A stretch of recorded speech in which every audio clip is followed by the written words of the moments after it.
Moat assembles a fleet of 4 ships: Canso, Symmetry, which was involved with Charlestown, Spitfire, and Halifax, and sails out of Boston Harbor on October 6, 1775. He opted against attacks on harbors in Cape Ann, where the buildings were too widely spaced for naval cannon fire to be effective. On October 16th, Moat's fleet reaches the outer parts of Falmouth Harbor and anchors there. He sends one of his lieutenants ashore with a proclamation on October 17th, stating that he was there to, quote, execute a just punishment for the town's state of rebellion. He gave the townspeople just 2 hours to evacuate. The townspeople sent a deputation to plead with Moat for mercy.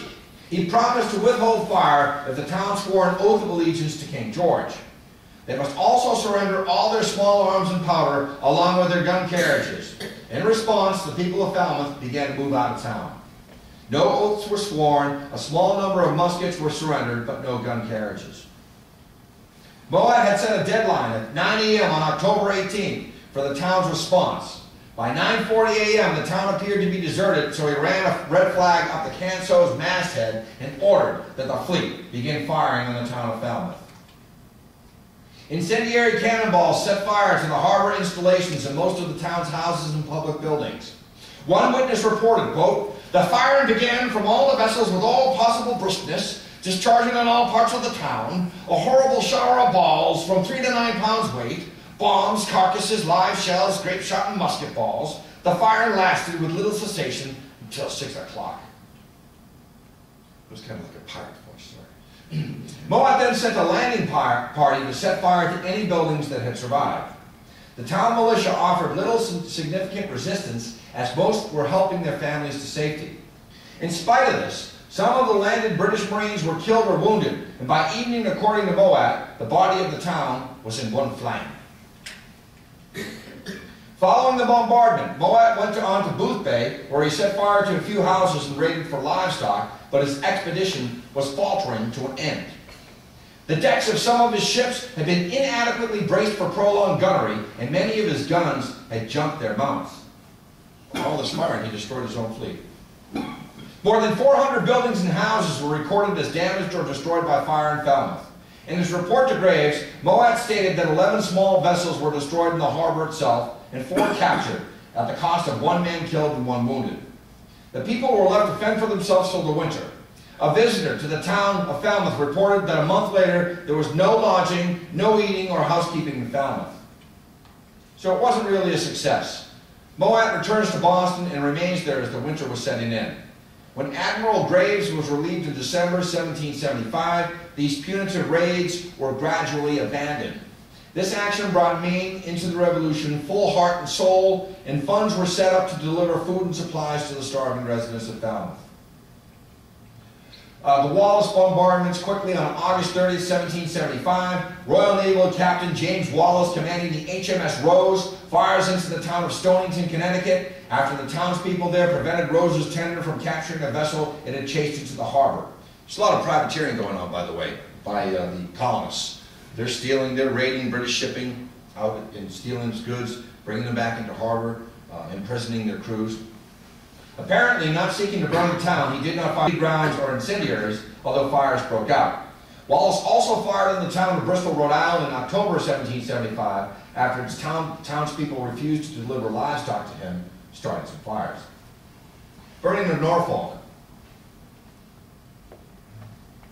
John Hancock writes to Colonel Bull on December 14, 1775, basically telling you to be ready. There's going to be some action in Norfolk, Virginia. How can I help you? Let me know. A few days after this letter is written, Virginian troops, aided by some nearby North Carolinians, defeated Lord Dunmore at Great Bridge and eliminated him as a threat to the colony. Dunmore did, however, burn Norfolk as he left, which made a great impression throughout America. Again, sparking more fervor in the Revolution. This is Lord Dunmore. Norfolk, as you can see, a port, southeastern Virginia. Battle of Great Bridge, I won't go into the tactics here, but it was December 9, 1775, in an area of the Chesapeake. Lord Dunmore had been pillaging local villages, stealing from houses, setting houses on fire. At the time that this battle happened, it was called the Second Battle of Bunker Hill, and it resulted in the capture of Norfolk by the Patriots and the bombardment and complete destruction of Norfolk 3 weeks later on January 1st, 1776. John Murray, the 4th Earl of Dunmore, Lord Dunmore, colonial governor of Virginia, had retreated from Williamsburg, but Norfolk was considered by the colonials to be a nest of Tories. Dunmore thought that he was making headway against the rebellion by pillaging the plantations of patriots, winning slaves over to his side, and seizing printing presses. With just one more regiment and a few more battalions, he wrote on November 30th, 1775, I really believe we should reduce this colony to a proper sense of their duty. On the other side, General George Washington urged that Dunmore should, quote, be instantly crushed, lest his forces grow. He wrote to the Continental Congress, I do not mean to dictate. I am sure they will pardon me for freely giving them my opinion, which is that the fate of America is a good deal depends on his being obligated to evacuate Norfolk this winter or not. So Lord Dunmore, after feeding the opposition at Kemp's Landing, moves 10 miles south to Great Bridge on the Elizabeth River.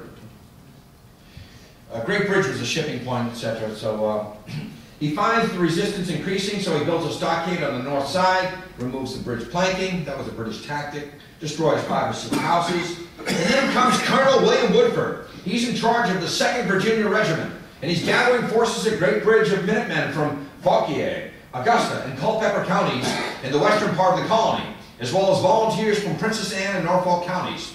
Woodford reported 250 Carolina men arriving under Colonel Vail, quote, composed of regulars, Minutemen, militia, and volunteers who had marched to Virginia from North Carolina on hearing of Lord Dunmore's insolences and outrages. So Dunmore is misinformed of the strength of the opposition, and he sent sailors from the HMS Otter, his ship, moored in Norfolk, plus some 60 townsmen on a surprise attack at Great Bridge, roughly 120 people. Outnumbered, they're ambushed, and they suffer 102 casualties to the colonists' 1. A guy got a slight wound to a thumb. The colonists attended to the British wounded, and only 11 grenadiers survived and made it back to the Otter. So, on January 1st, 1776, by order of John Murray, Earl of Dunmore, Royal Governor of the colony of Virginia, the British ships in Norfolk Harbor began shelling the town. They had heated shot and hollow shells containing live coals, carcasses, with the express purpose of burning the town to the ground. Most of Norfolk's inhabitants were loyalists, and they fled to the British ships that were in the harbor. Severe overcrowding soon led to the deaths from disease and starvation of the loyalists on the British ships. The occupying forces refused requests for provisions and were also taking pot shots at the ships. Dunmore announced that he would burn the town down on January 1st, 1776, and the shelling began at 4 o'clock in the morning. Landing parties helped the fires along, as did the occupiers. Remember, this town's actually a loyalist stronghold.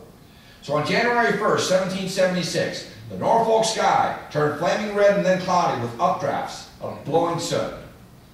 A frigid wind carried a shower of burning coals inland from the waterfront, setting afire the roofs of more than 800 dwellings and buildings. When the flames finally burned out 2 days later, 4/5 of the once prosperous town lay in ashes. Before the end of February 1776, another 416 other structures were burned, leaving 6,000 homeless and inspiring a line in the Declaration of Independence. So the Virginia Assembly appointed a commission to find out what happened with the fire. And they found out that out of the 882 houses that were burned during those 2 days, only 19 had been set alight by the British. A further 416, in effect all that remained standing, were destroyed in February 1776 to prevent the British from using them as cover if they had returned. January 8th, 1776, just a little anecdote here. On January 8th, the performance of the British General John Burgoyne's farce, The Blockade of Boston, was ironically interrupted by the announcement that some American troops were conducting a raid. The audience mistakenly thought the announcement, made by an actor dressed in the uniform of a Continental Army sergeant, marked the opening of the play. The raid, led by Major Thomas Knowlton, succeeded in capturing 5 British prisoners and the burning of 8 houses, 8 loyalist houses. Knowlton's force did not suffer any casualties. And note, whenever I talk about Gentleman Johnny Burgoyne, I like to use pastel colors. In this case, I've chosen fuchsia.